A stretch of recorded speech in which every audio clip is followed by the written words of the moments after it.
Welcome to the Bruce Williams channel.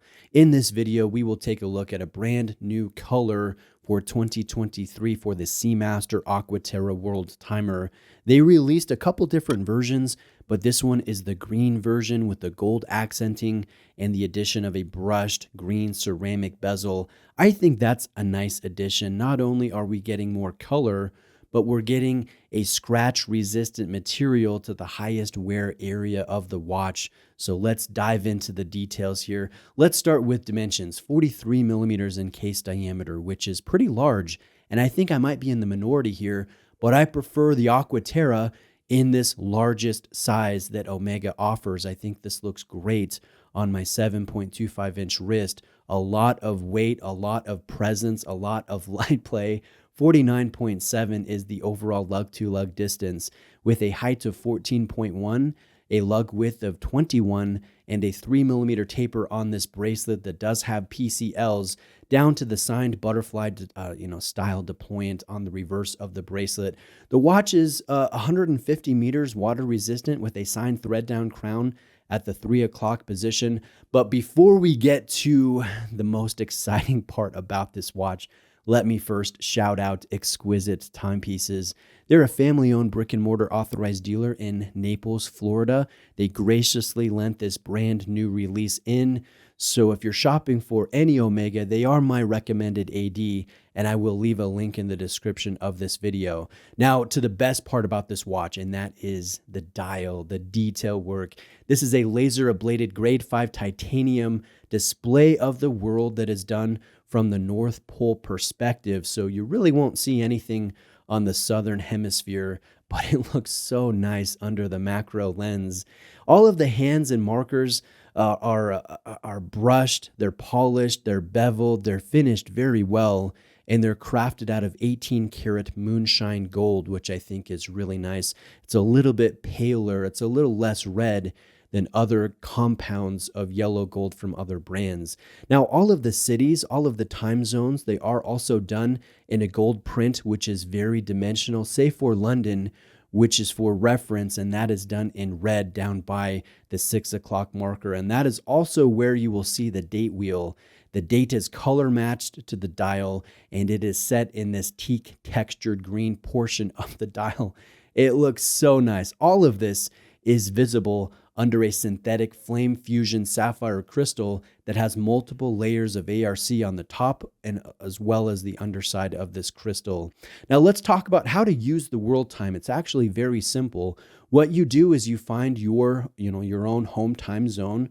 And for me, that is Denver or Mountain Time. And then you use the crown at the 3 to set the inner 24-hour ring to the correct home time. And then once that's set, you can read the corresponding time in any other of the 24 time zones. And the white portion of that index ring indicates the time zones that are in the daylight area, while the dark green indicates those that are in the night area. So that's kind of a nice thing right there. Now, lastly, let's talk about this movement. The local hour hand is independently adjustable forward or backward, and it will not hack the balance. You don't have to interrupt the timekeeping to make those changes. Omega calls this a time zone feature. It essentially is the same complication found in a true GMT, and I think it is ideal for travelers that cross time zones, or if you have to adjust the date at the end of an irregular month. I think this is my favorite of the practical or common complications. I absolutely love seeing it here on this in-house movement. Now, this movement is called the 8938 caliber. It is a master chronometer, meaning it is certified by the Swiss Federal Institute of Metrology, or METUS. So it is highly accurate, it is highly anti-magnetic, and it is highly shock resistant. The finish is arabesque. It is done by machine. It is very sharp. It is very distinctive looking. I think it is synonymous with modern Omega. And there are also other niceties here in the movement, like a free sprung balance, a silicone hairspring, a full balance bridge. The caliber does have a coaxial escapement, which is really what Omega is known for with their movements. And the caliber will also have 39 joules and 60 hours of power reserve. So a little above average, but not quite the most satisfying level of reserve I think a lot of us watch collectors, we're getting used to 3 days. We're about 70, 72 hours of power reserve. So this is not quite there, but it's still, I think, a good amount of reserve. Now, this watch will come in 2 different options from the OEM or the original equipment manufacturer. So you can opt for this on fitted rubber, and that retail price is $10,700, or you can get it as shown on the bracelet, and this full retail price is $10,900. So very similar in price.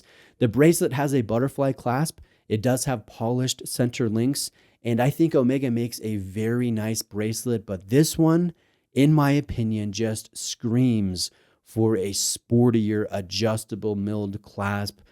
Usually I'm a bracelet guy. A lot of you know that, but I almost lean toward recommending this on the rubber, the fitted rubber, as the rubber strap is very nice, and the bracelet just, it isn't quite as satisfying as other Omega bracelets, say on a Planet Ocean or a Seamaster or a Speedmaster. So that being said, on the whole, I think this watch is one of Omega's most beautiful, and it's so satisfying. It is so detail driven. So I don't know. I really like this one myself. And I also enjoy how this Aqua Terra is done in the largest size, the 43 millimeter size. I think that works on larger wrists. I also like the addition of the color, the green. I like the use of ceramic in the bezel. I think this is a good step in the right direction for Omega. I would like to see them do, obviously, like I mentioned, a couple tweaks to the bracelet and clasp. But other than that, a very exciting release. Please let me know if you have any specific questions. I'd be happy to answer those in the comment section. Again, there will be links in the description of this video, so shout out to Exquisite Timepieces. And I would appreciate if you would like this video if you found it helpful or enjoyable, and please consider subscribing if you would like more varied horological watch content. Thanks.